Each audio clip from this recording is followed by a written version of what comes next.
Hello friends, my goal channel पर आपका स्वागत है। आज का जो हमारा विषय है भूगोल विषय में भारत का भौतिक स्वरूप के बारे में अध्ययन करेंगे।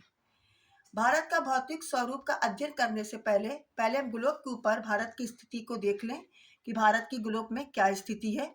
भारत जो कि हिंद महासागर के शीर्ष पर स्थित है और इसका क्षेत्रफल 32,87,263 वर्ग किमी है। भारत जो है में जो कि 8 डिग्री 4 से लेकर दक्षिण में 37 डिग्री 7 तथा उत्तरी अक्षांश तथा 68 डिग्री 7 से लेकर 97 डिग्री 25 पूर्वी देशांतर के मध्य स्थित है। और स्थिति को देखते हुए भारत क्या है, एक विशाल देश है। भू आकृति की संरचना की दृष्टि से हम भारत में अनेक हमको क्या पाई जाती हैं, विषमताएं पाई जाती हैं। विषमताएं पाई जाती हैं। अब कौन कौन सी विषमताएं हैं? हाँ, यानी भारत की उच्चावच अथवा उसकी जो भौतिक स्वरूप है, प्राकृतिक स्वरूप के आधार पर जो कि भारत को 5 भागों में बांट सकते हैं। पहले तो ये देखिए भारत में जो विषमताएं पाई जाती हैं वो कौन कौन सी हैं। भारत का जो 29% 3 भाग है वो पर्वतीय और पहाड़ी क्षेत्र में पाया जाता है। इसके बाद जो कि भारत में जो 27% भाग पठारी क्षेत्र में है और 43% भाग जो कि मैदानी क्षेत्र में है। भारत के अन्य देशों की अपेक्षा मैदानी क्षेत्र का विस्तार अधिक है। यानी अगर हम संसार के अन्य देश को देखते हैं तो भारत का जो मैदानी क्षेत्र है वो अधिक है।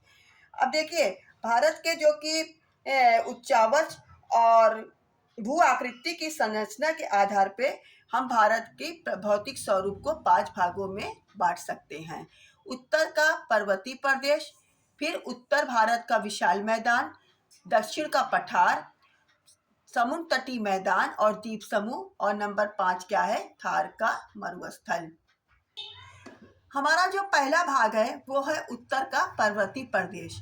भारत का जो उत्तर में 2500 किमी की लंबाई तथा पूर्व में 105 किमी तथा दक्षिण में 400 किमी की चौड़ाई में हिमालय पर्वतीय प्रदेशों का विस्तार है।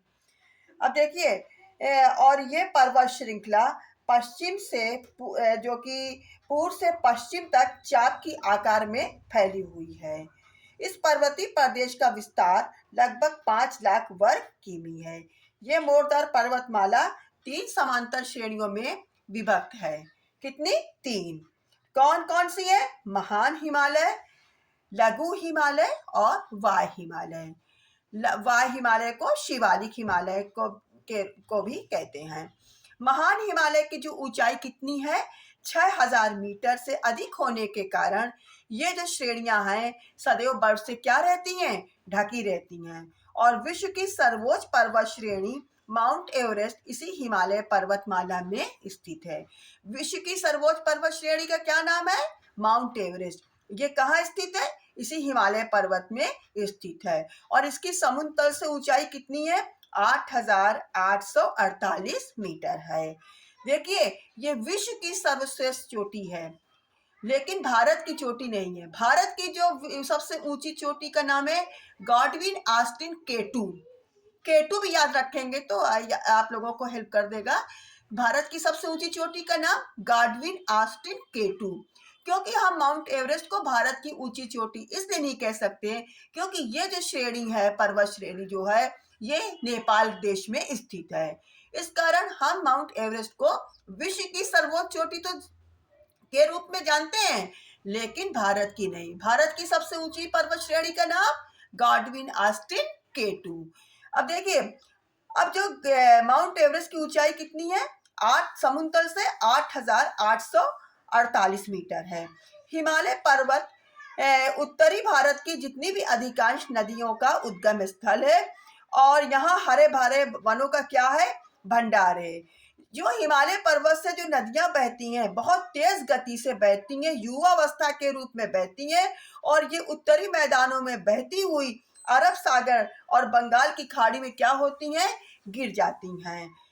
और इनसे भारतीय उपमहाद्वीप की 3 प्रमुख नदियां सिंधु, सतलज और ब्रह्मपुत्र हिमालय के उस पार से निकलती हैं। हिमालय जो कि अपनी सुंदर रमणीक घाटियों के लिए क्या है, विश्वविख्यात है, जिसमें कश्मीर की घाटी, दून की घाटी, कुल्लू घाटी, कांगड़ा घाटी पर्यटकों को अपनी ओर क्या करती हैं, खींचती हैं। फिर जो दूसरा भाग हमारा है वो उत्तर भारत का विशाल मैदान है। क्या है? उत्तर भारत का विशाल मैदान है। ये जो कि मैदान, इसको हम गंगा ब्रह्मपुत्र का मैदान के नाम से भी जानते हैं। उत्तर भारत अथवा गंगा ब्रह्मपुत्र का विशाल मैदान, हिमालय पर्वत के दक्षिण में, ये जो कि जो हम लोग पर्वतीय प्रदेश पढ़े थे उसके नीचे दक्षिण में इस मैदान का क्या है, विस्तार है। ये देखिए हिमालय पर्वत के दक्षिण में इस मैदान का विस्तार है। पंजाब से लेकर उत्तर प्रदेश, बिहार, बंगाल और असम तक इस मैदान का क्या है, पूरा विस्तार है। तो देखिए ये जो और ये जो कि भारत का जो पठारी क्षेत्र के उत्तर में और हिमालय पर्वतीय प्रदेश के दक्षिण के मध्य में स्थित है। अब देखिए ये जो है, ये भारत का ही नहीं विश्व का भी सबसे उपजाऊ मैदान है और घनी जनसंख्या वाला भी क्या है, मैदान है। इसका क्षेत्रफल कितना है, 7 लाख वर्ग किमी से अधिक है। और इस मैदान की जो पश्चिम से पूर्व तक की लंबाई 2414 किलोमीटर तथा उत्तर से दक्षिण की चौड़ाई 150 से लेकर 500 किलोमीटर तक है। इस मैदान का ढाल लगभग 25 सेंटीमीटर प्रति किलोमीटर है और अरावली पर्वत श्रेणी को छोड़कर इसका कोई भी भाग समुद्र तट जो तल से 150 मीटर से ऊंचा नहीं है। अब देखिए इस मैदान को हम सिंधु, सतलज, गंगा, यमुना, ब्रह्मपुत्र और उसकी अनेक सहायक नदियों द्वारा लाई गई मिट्टी से बना है। यह मैदान क्या है, बहुत उपजाऊ है। इस मैदान के बीच में अरावली पर्वत आ जाने के कारण सिंधु तथा उसकी नदियां पश्चिम में और गंगा और उसकी सहायक नदियां तथा ब्रह्मपुत्र पूर्व में बहती हैं। यानी अरावली पर्वत आने के कारण जो सिंधु नदी है और क्या है, सिंधु नदी उसकी जो सहायक नदियां पश्चिम में बहती हैं, गंगा और उसकी सहायक नदियां तथा ब्रह्मपुत्र नदियां कहाँ बहती हैं, पूर्व में बहती। सिंधु नदी जो कि अरब सागर में गिरती है और गंगा नदी और उसकी सहायक नदियां और ब्रह्मपुत्र नदी कहाँ गिरती हैं, बंगाल की खाड़ी में गिरती हैं। इसके बाद है जो है कि वो जो है कि यहाँ पर जो है इस मैदान में कोई गहराई नहीं पाई जाती। यह जो मैदान है दो मिट्टियों से मिलकर बना है। यानी कि गंगा का जो मैदान है बांगर और खादर से निर्मित है। हमने इससे पहले जब मिट्टी के बारे में, भारत की मिट्टियों के वर्गीकरण के बारे में इससे पहले के जो वीडियो अपलोड किया था उसमें बताया था कि इसको जो है ये जो गंगा, ये जो विशाल उत्तर का मैदान है इसमें कौन सी और नदियों के अवसाद से इस मैदान का निर्माण हुआ है। और यहाँ पे काप की मिट्टी और जालोर की मिट्टी पाई जाती है। और काप की, जालोर की मिट्टी को और इस काप की मिट्टी को हम दो भागों में बांट सकते हैं, खादर और बांगर। बांगर वो मिट्टी होती है जहाँ पर प्रत्येक वर्ष बाढ़ नहीं आती है। वहाँ पर जो पुरानी काप की मिट्टी होती है उसको हम बांगर के नाम से जानते हैं। और जहाँ प्रत्येक वर्ष बाढ़ आती है और नई काप की मिट्टी बिछती जाती है उस मिट्टी को हम कौन सी मिट्टी के नाम से जानते हैं, खादर की मिट्टी के नाम से जानते हैं। यहाँ देश की 45% जनसंख्या क्या करती है, निवास करती है। और प्रतिवर्ष नदियां इस विशाल मैदान को उपजाऊ काप की मिट्टी के साथ साथ काप की मिट्टी को अपने साथ लाकर क्या करती रहती हैं, बिछाती रहती हैं। अगला जो हमारा तीसरा जो भौतिक विभाग का जो प्रदेश है वो दक्षिण का पठार है। इसको हम लोग प्रायद्वीपीय पठार के नाम से भी जानते हैं। भारत के दक्षिण में प्राचीन ग्रेनाइट तथा बेसाल्ट की कठोर शैलों से यह बना क्या है, दक्कन का पठार है और जिसे दक्षिण के पठार के नाम से जानते हैं। यह जो कि राजस्थान से लेकर कन्याकुमारी लेकर कुमारी अंतरीप तक और पश्चिम में गुजरात से लेकर पूर्व में पश्चिम बंगाल तक विस्तृत है। इस मैदान का जो आकार कैसा है, त्रिभुजा आकार है। और जो कि पठार के उत्तर में क्या है, अरावली, विंध्याचल और सतपुड़ा की पहाड़ियां हैं।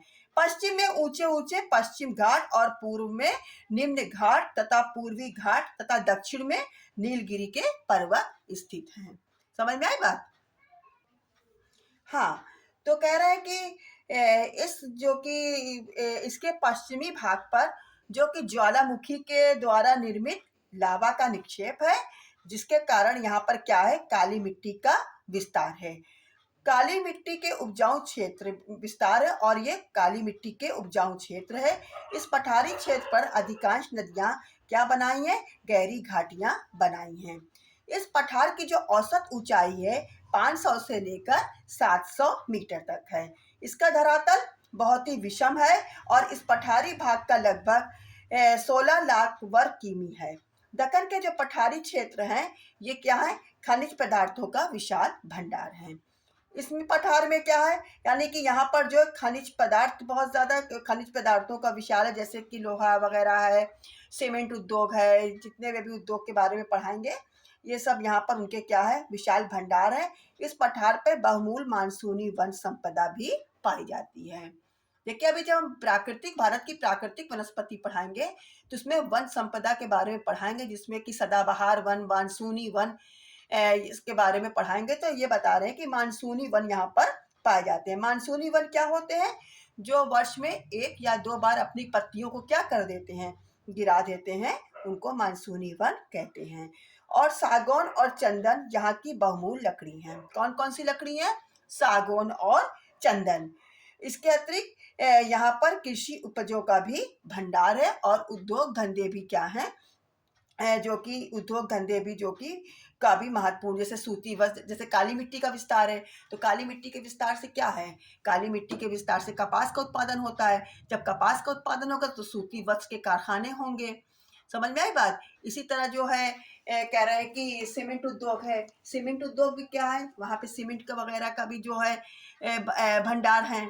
तो ये सब जो है जहाँ पे जौन चीज़ के भंडार, जिस खनिज के भंडार पाए जाएंगे वहाँ पर वहीं पे उद्योग धंधे भी पाए जाएंगे।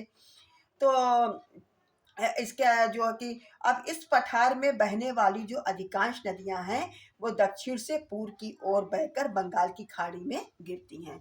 यानी जितनी भी नदियां, कौन कौन नदियां दक्षिण भारत की, पहले दक्षिण भारत की मुख्य नदियों का नाम जान लें।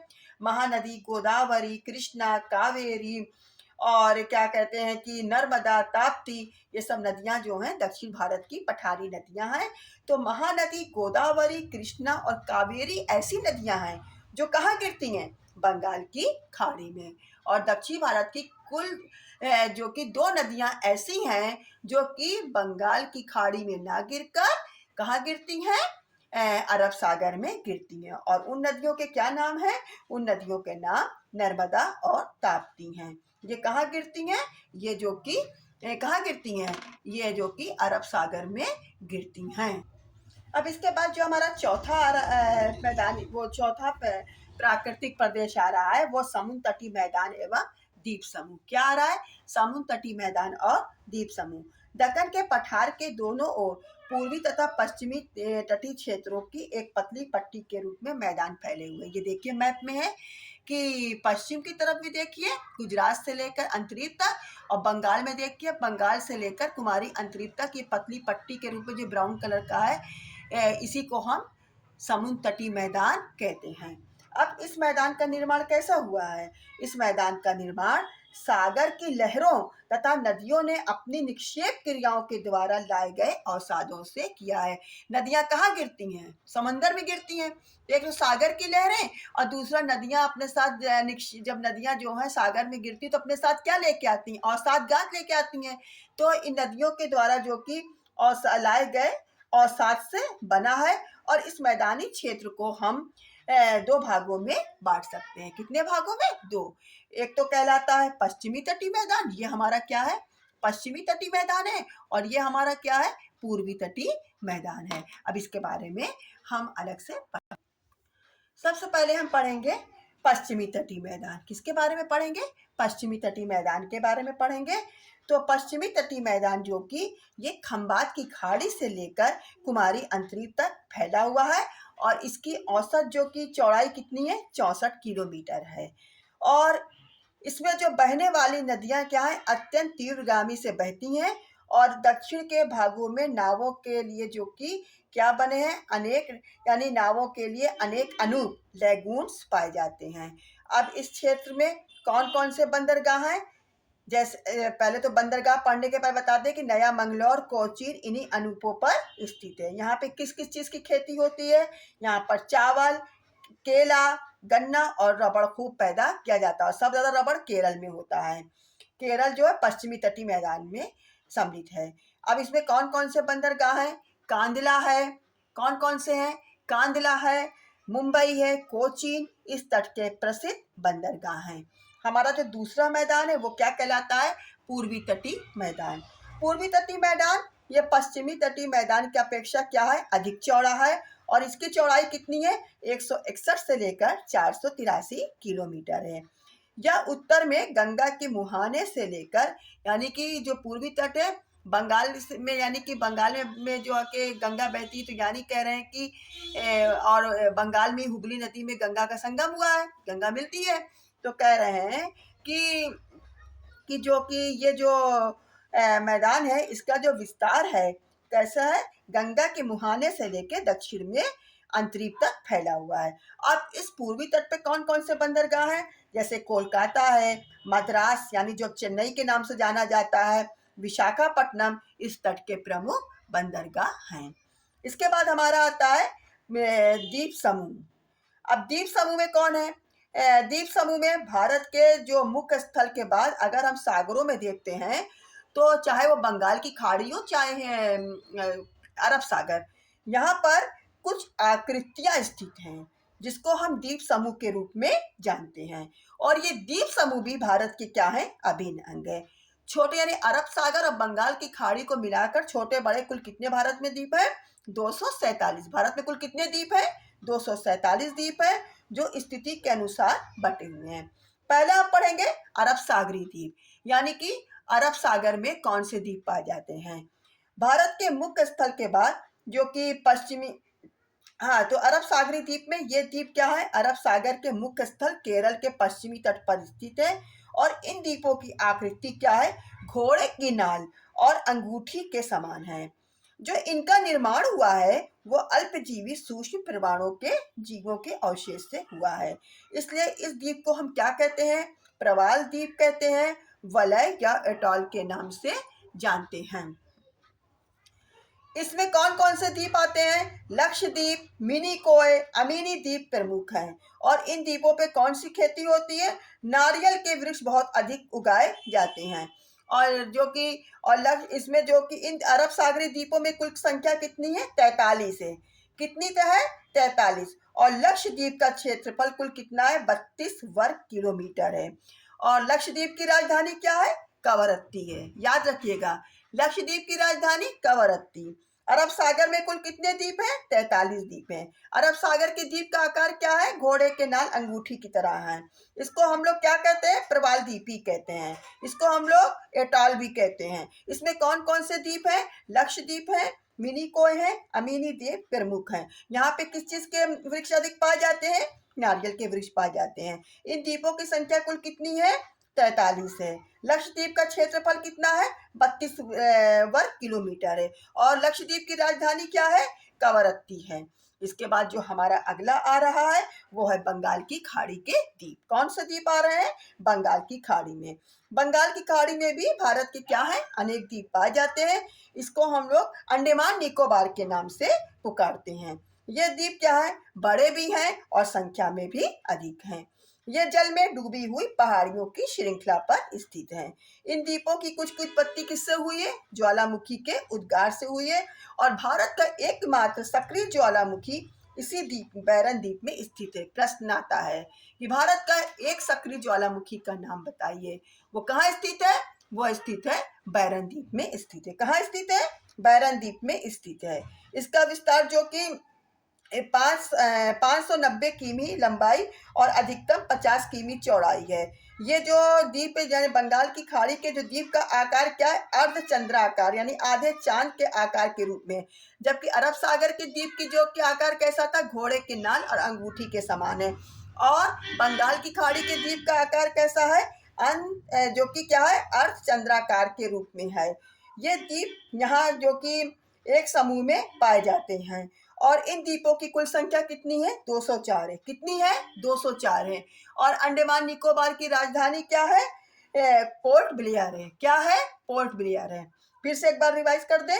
भारत की खाड़ी में अनेक द्वीप हैं जिनको हम किस नाम से जानते हैं? अंडमान निकोबार के नाम से जानते हैं। ये संख्या में क्या है? अधिक भी हैं और ये द्वीप बड़े भी हैं। और इनका आकार क्या है? अर्धचंद्र आकार के रूप में है। यहाँ पर कौन सा, यहाँ पर भारत का एक सक्रिय ज्वालामुखी पाया जाता है। कहाँ पाया जाता है? बैरन द्वीप में पाया जाता है। और यहाँ इन द्वीपों की संख्या कुल कितनी है? 204 है। और अंडमान निकोबार की राजधानी क्या है? पोर्ट ब्लेयर है। हाँ, हमारा जो आखिरी प्राकृतिक प्रदेश भारत का है वो क्या है? थार का मरुस्थल है। क्या है? थार का मरुस्थल। ये जो थार का मरुस्थल का विस्तार कहाँ है? राजस्थान में है। कहाँ है? ये मैप में आप देख रहे हैं। थार का मरुस्थल कहाँ है? राजस्थान में है। राजस्थान के उत्तर पश्चिमी भाग क्या है? रेगिस्तानी है। क्या है? रेगिस्तानी है, जिसे हम लोग थार का मरुस्थल के नाम से जानते हैं।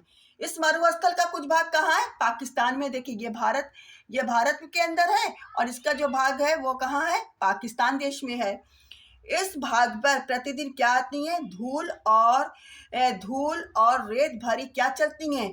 तेज हवाएं चलती हैं, जो जगह जगह पे क्या बना देती हैं? रेत के टीले बना देती हैं। यहाँ क्या होती है? 10 सेमी से कम वर्षा होती है। क्या होती है? 10 सेमी से कम वर्षा होती है। देखिए भारत में सबसे अधिक वर्षा कहाँ होती है? कहाँ होती है?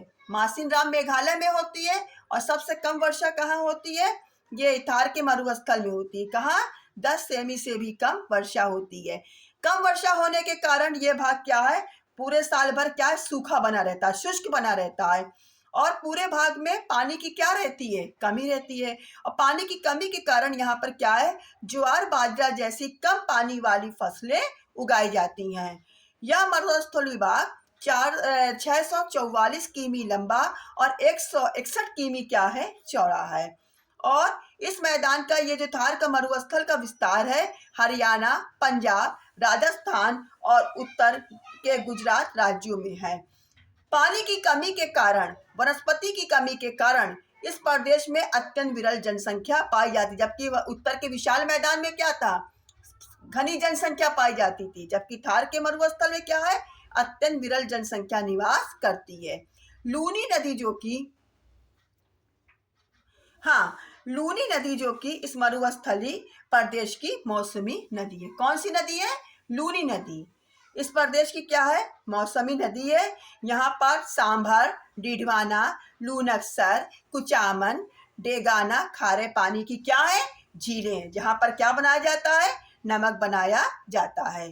कुछ भागों में ग्रेनाइट, नीस और शिष्ट चट्टानें पाई जाती हैं। खनिज पदार्थों में यहाँ क्या मिलता है? तांबे की अनेक खाने हैं, यानी कि यहाँ पर तांबे की अनेक खाने हैं। और कहाँ पे पाई जाती तांबे की वो खाने? राजस्थान के झुंझुनू जिले के खेतरी नगर में क्या है? के पास तांबे की अनेक खाने हैं। यहाँ ऊंट जो कि यातायात का क्या है? प्रमुख साधन है। यानी कि रेगिस्तान है और रेगिस्तान में क्या पाए जाते हैं? ऊंट। तो यहाँ जो ऊंट यातायात का प्रमुख साधन है। और ऊंट को हम रेगिस्तान का जहाज भी यहाँ पर कहा जाता है। हम रेगिस्तान का जहाज कहते हैं, या यहाँ पर ऊंट को रेगिस्तान का जहाज कहा जाता है। मरुस्थलीय संरचना एवं जलवायु की विषमताओं के कारण ये क्षेत्र क्या है? आर्थिक दृष्टि से क्या है? बहुत पिछड़ा हुआ है। लेकिन पूर्व की ओर से इंदिरा गांधी नहर बन जाने से अब धीरे धीरे ये प्रदेश भी हरा भरा हो रहा है। और जिसका भी धीरे धीरे संबंध क्षेत्रों में क्या हो रहा है? विकास हो रहा है। तो आज का जो भारत का भौतिक स्वरूप का जो हमने अध्ययन किया है, इसको एक बार हम फिर संक्षेप में पढ़ लेते हैं कि जो भारत का भौतिक विभाग है वो उच्चावच की दृष्टि से 5 भागों में हम बांट सकते हैं। उत्तरी पर्वतीय प्रदेश, उत्तरी भारत का विशाल मैदान, दक्षिण का पठार, समुद्र तटीय मैदान एवं द्वीप समूह, थार का मरुस्थल। अब इसके बाद जब हम अगले जो किसी भी पॉइंट का डिस्कस करेंगे, किसी भी विषय का अध्ययन करेंगे, तो इसके बाद हम उसमें जो है हम कुछ ऑब्जेक्टिव या बहुविकल्पी प्रश्न जोड़ देंगे, ताकि आप लोगों को पढ़ने के बाद आप लोग उस प्रश्न को सॉल्व कीजिए। और इससे आप लोगों का जो है जो हमारा पढ़ाने का उद्देश्य है वो पूर्ण हो जाएगा और आप लोग उस प्रश्न को हल कीजिए। ठीक है। तो उम्मीद करते हैं कि आपको हमारा ये वीडियो बहुत पसंद आया होगा, और अगर आपको हमारा वीडियो पसंद आया है तो आप सब्सक्राइब कीजिए, और जिससे कि लाइक कीजिए, शेयर कीजिए, ताकि समय समय पर सब्सक्राइब करने से ये है कि समय समय पर हमारी जो नई नई वीडियो अपलोड होगी उनका नोटिफिकेशन आप लोगों को मिल जाएगा। धन्यवाद।